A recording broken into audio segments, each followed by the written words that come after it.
La cuisine du Gigot, en fait, c'est une cuisine familiale du sud-ouest, même s'il y a une évolution au fil du temps, mais on essaie de respecter le produit, de travailler le plus simplement possible. Après, on est comme tout le monde, hein. On s'adapte à ce qui se fait, à ce qui se mange, mais on l'adapte avec nos produits.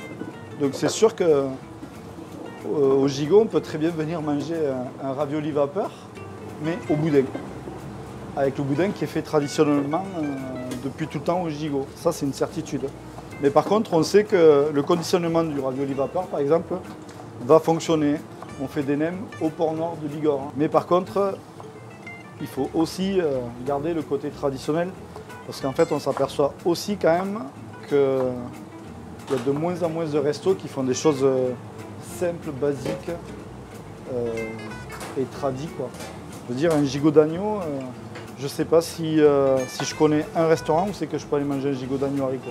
L'agneau, toujours très compliqué à cuisiner, mais il y a plein de produits simples et basiques en fait, qui restent sur la carte où c'est que la simplicité va prendre le dessus sur des recettes très high-tech, très modernes. Mais nous, c'est vrai qu'on va plus revisiter, refaire des choses avec nos produits, des produits qui sont un peu tendance. Ça, ouais, on est capable de faire. Ça a été son vrai cheval de bataille à Denis. Hein. C'était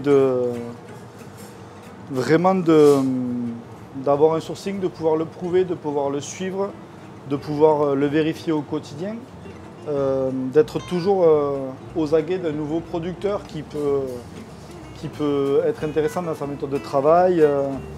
On cherche toujours des nouveaux producteurs, pas pour se séparer des anciens, c'est toujours, il y a un vrai contrat moral que tant que toute éthique elle est respectée, que ce soit pour eux ou pour nous, tout fonctionne dans cet état d'esprit-là, quoi. Mais c'est vrai que la recherche perpétuelle de producteurs, elle est indispensable au restaurant. Les producteurs du Gigot, ils ont toujours été un peu considérés un peu uberlus, quoi. Enfin, ils ont été un peu fada, un peu à part. Mais en fait, ce qu'on est sûr, c'est qu'au jour d'aujourd'hui, après 10-15 années de travail ensemble, on s'aperçoit que tout le monde va dans cette direction et tout le monde veut travailler avec des producteurs comme ça. Parce qu'en fait, c'était la bonne direction, c'était ce qu'il fallait faire.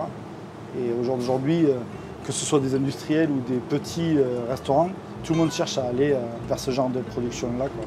Une production naturelle, une production de proximité, où c'est qu'on évite les transports impossibles et des choses saines, en fait. C'est juste ça, tout est basé sur le produit et c'est plutôt cool quand tu travailles dans une cuisine de tailler tes légumes, de cuire ta viande fraîche, qu'elle a été traitée par le producteur, qu'elle a été découpée à hache.